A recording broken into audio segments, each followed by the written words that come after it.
हजरात, मैं जामा मस्जिद का इमाम बोल रहा हूँ। तमाम मर्द हजरात से गुजारिश है कि वो सब अपना अपना रोजा तोड़ दें। अरे ये इमाम साहब क्या कह रहे हैं? इनका दिमाग खराब हो गया है क्या? अरे इमाम साहब पागल हो गए क्या जो रोजा तोड़ने के लिए कह रहे हैं? हाँ, ये बहकी बहकी बातें क्यों कर रहे हैं? चलाओ मस्जिद चल के देखते हैं क्या माजरा है।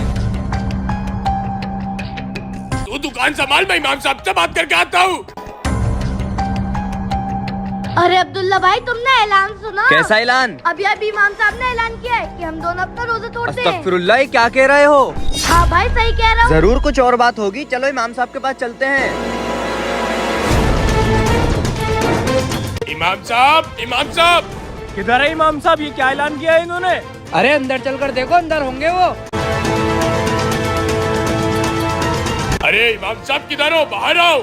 अरे मुझे तो लगता है इमाम साहब यहाँ से डरकर भाग गए हैं। यहाँ से तो वो भाग गए, लेकिन अपने घर से नहीं भाग सकते। ऐसा करते हैं, उनके घर चल के उनको पकड़ते हैं। हाँ सही कहा, चलो। अम्मी जान, असर का वक्त हो रहा है, जरा जल्दी बता दी इफ्तार के लिए क्या आना है। बेटे तुमने ये क्या ऐलान किया है? तुम्हें पता भी इस वजह से कितने झगड़ा फसाद फैल सकते हैं। कुछ नहीं होगा अम्मी जान, बस आप देखते रहो कि आगे आगे होता क्या है। ऐसे तो लोग हमें नुकसान पहुंचा सकते हैं और हमारे घर भी आ सकते हैं। कुछ नहीं होगा, बस अल्लाह पे भरोसा रखो। अब मैं इफ्तार के लिए सामान लेने जा रहा हूँ।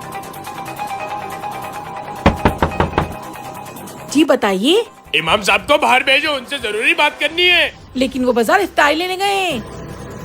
असर की नमाज का टाइम हो रहा है, वो नमाज पढ़ाने जरूर आएंगे। तुम लोग जाकर उनका मस्जिद में इंतजार करो, मैं उसे यहीं देखता हूँ। ठीक कह रहा है, चलो।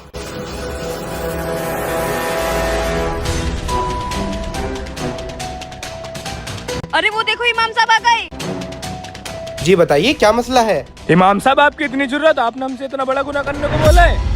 रुकिए, जरा इमाम साहब से तो पूछने दीजिए, आखिर उन्होंने ऐसा ऐलान किया है क्यों? आप सब लोग यहाँ? पहले तो मैंने आपको कभी यहाँ नहीं देखा। बात घुमाने की कोशिश मत करो, हम इसी मोहल्ले में रहते हैं। जितना पूछा गया उतना जवाब दो। वो ऐलान मैंने आप जैसे लोगों के लिए ही किया था, जो शहरी और इफ्तारी तो कर लेते हैं मगर कभी मस्जिद का मुंह तक नहीं देखते।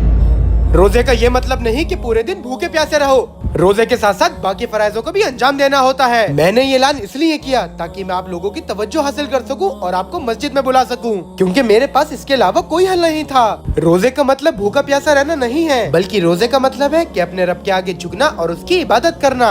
अगर हम रोजे रखकर भी गलत काम कर रहे हैं, नमाजें अदा नहीं कर रहे हैं, तो अल्लाह को हमारे ऐसे रोजों की कोई जरूरत नहीं है। इसलिए मेरे भाइयों, इस मुबारक महीने में ज्यादा से ज्यादा अपनी बख्शिश कराने की कोशिश करें। क्या पता अगले साल हमें ये मुबारक महीना नसीब हो या ना हो। इमाम साहब, हम अपनी गलती पे शर्मिंदा है। आज से हम रोजे के साथ साथ 5 वक्त की नमाज भी अदा किया करेंगे।